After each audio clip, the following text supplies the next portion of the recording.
ಸಂತಡ್ಕ ಮಾಡ ಕ್ಷೇತ್ರದಲ್ಲಿ ಮಹಾರುದ್ರಯಾಗ, ಗಿರಿಜಾ ಕಲ್ಯಾಣೋತ್ಸವ ವೈಭವ, ನೂತನ ಭೋಜನ ಶಾಲೆ ಉದ್ಘಾಟನೆ, ಭಕ್ತರ ಭಾರಿ ಭಾಗವಹಿಸುವಿಕೆ.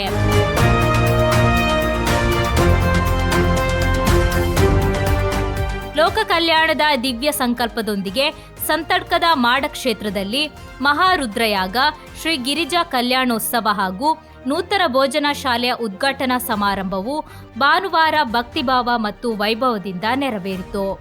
ಧಾರ್ಮಿಕ ಹಾಗೂ ಸಾಂಸ್ಕೃತಿಕ ಮೌಲ್ಯಗಳ ಸಮ್ಮಿಲನವಾಗಿದ್ದ ಈ ಕಾರ್ಯಕ್ರಮಗಳಲ್ಲಿ ಅಪಾರ ಸಂಖ್ಯೆಯ ಭಕ್ತರು ಭಾಗವಹಿಸಿ ದೈವಾನುಗ್ರಹಕ್ಕೆ ಪಾತ್ರರಾದರು. ಕ್ಷೇತ್ರದಲ್ಲಿ ಆಯೋಜಿಸಲಾದ ಮಹಾರುದ್ರಯಾಗವು ಲೋಕ ಕಲ್ಯಾಣ, ಸಮಾಜದಲ್ಲಿ ಶಾಂತಿ ಸೌಹಾರ್ದತೆ ನೆಲೆಸುವುದು, ಪ್ರಕೃತಿ ವಿಕೋಪಗಳ ಶಮನ ಹಾಗೂ ಸಾಂಕ್ರಾಮಿಕ ರೋಗ ರುಜಿನಗಳಿಂದ ಜನರು ಮುಕ್ತರಾಗಲಿ ಎಂಬ ಸಂಕಲ್ಪದೊಂದಿಗೆ ನಡೆಯಿತು. ಯಾಗದ ಸಂದರ್ಭದಲ್ಲಿ ವೇದಘೋಷ, ರುದ್ರ ಮಂತ್ರಗಳ ಜಪ ಹಾಗೂ ಹೋಮದ ಮೂಲಕ ಭಕ್ತಿಮಯ ವಾತಾವರಣ ನಿರ್ಮಾಣಗೊಂಡಿತು.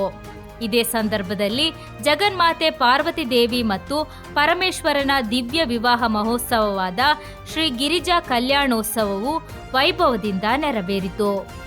ಉತ್ಸವದಲ್ಲಿ ಭಾಗವಹಿಸಿದ ಭಕ್ತರು ವಿಶೇಷ ಪೂಜೆ ಸಲ್ಲಿಸಿ ಆಶೀರ್ವಾದ ಪಡೆದರು.